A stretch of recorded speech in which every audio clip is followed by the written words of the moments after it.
બે app download કરવાની છે, એક માય રેશન એપ અને બીજી આધાર ફેસ આરડી એપ. અને જે બીજા નંબરની એપ આધાર ફેસ આરડી, એમાં ઘણા મિત્રોને પ્રશ્ન થશે કે આ એપમાં ઓપન નો ઓપ્શન નથી આવતો, એપ ખુલતી નથી. તો મિત્રો એ એપ એમ ખુલશે નહીં, માય રેશન એપ થી ડાયરેક્ટ ખુલશે. એટલે આધાર ફેસ આરડી એપ ને માત્ર ઇન્સ્ટોલ કરીને જ રાખવાની છે. તો આ બે એપ્લિકેશન ઇન્સ્ટોલ કરી લેવાની છે અને એમાંથી માય રેશન એપ ખોલવાની છે. તો એપ ખોલશો એટલે આ પ્રકારનો ઇન્ટરફેસ થશે. તો તમે પહેલેથી જ આ એપમાં રજીસ્ટ્રેશન કર્યું હોય તો તમે મોબાઈલ નંબર નાખી લોગિન થઈ શકો છો.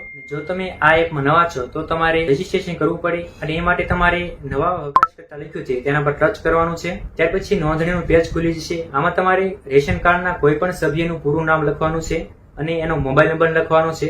અને ત્યાર પછી મોબાઈલ નંબર ચકાસો એના પર ક્લિક કરવાનું છે. ત્યાર પછી એ મોબાઈલ નંબર ઉપર ઓટીપી જશે, એ ઓટીપી અહીં નાખવાનો છે અને ઓટીપી ચકાસો તેના પર ક્લિક કરવાનું છે. ત્યાર પછી તમે ફરી પાછા લોગિન પેજ ઉપર આવી જશો, જેમાં તમારે મોબાઈલ નંબર નાખી ઓટીપી મોકલો તેના પર ક્લિક કરવાનું છે.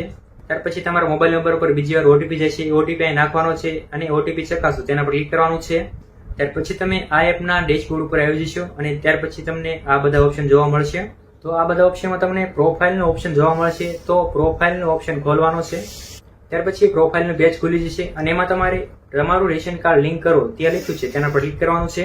ત્યાર પછી આ પેજમાં તમારે રેશન કાર્ડ નંબર નાખવાનો છે અને નીચે આધાર કાર્ડના છેલ્લા 4 આંકડા નાખવાના છે. રેશન કાર્ડના સભ્યમાંથી કોઈ પણ સભ્યના આધાર કાર્ડના છેલ્લા 4 આંકડા નાખવાના છે.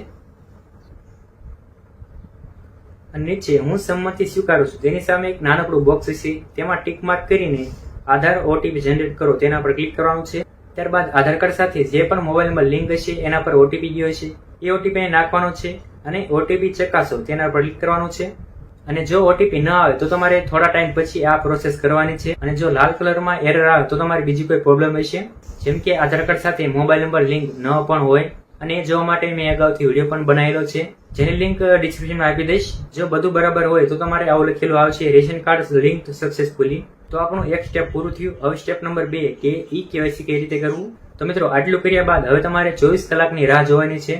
24 કલાક પછી તમારે આ એપ ખોલવાની છે અને તમે આ હોમ પેજ ઉપર આવી જશો, જેમાં તમને ઘણા બધા ઓપ્શન જોવા મળશે અને એમાં તમને આધાર ઈ કેવાયસી નો ઓપ્શન દેખાતો હશે, તો તેના ઉપર ક્લિક કરવાનું છે. ત્યાર પછી આવું એક સૂચનાનું પેજ આવશે, જેમાં તમારે નીચે સ્ક્રોલ કરવાનું છે, જેમાં આ બોક્સમાં તમારે ટિક માર્ક કરીને કાર્ડની વિગતો મેળવો તેના પર ક્લિક કરવાનું છે. ત્યાર પછી આવો એક પેજ ખુલી જશે, જેમાં તમારે બાજુમાં આપેલા કેપ્ચા કોડ અહીં ભરવાનો છે.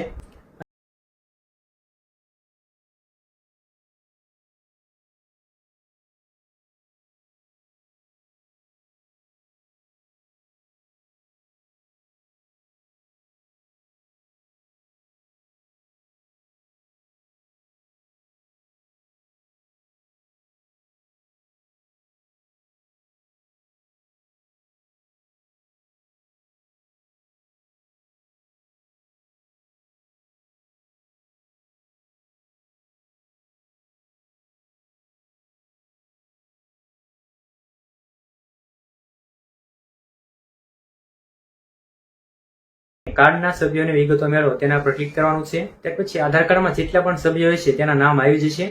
અમુક લોકોને એવું થાય છે કે રેશન કાર્ડમાં નામ હોય પણ આમાં એપમાં ન હોય, તો તેવા લોકોને રૂબરૂ જવું પડશે મામલતદાર ઓફિસે અથવા ગ્રામ પંચાયતમાં ઈ કેવાયસી કરવા માટે. તો બધાના નામ એકવાર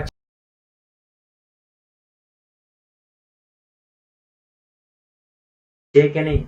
તો ત્યાર પછી આધાર ઈ કેવાયસી માટે સભ્ય પસંદ કરો એવું લખ્યું છે તેના પર ક્લિક કરવાનું છે. તો આમાં તમારે જેનું પણ ઈ કેવાયસી કરવું હોય એ સભ્ય પસંદ કરવાનો.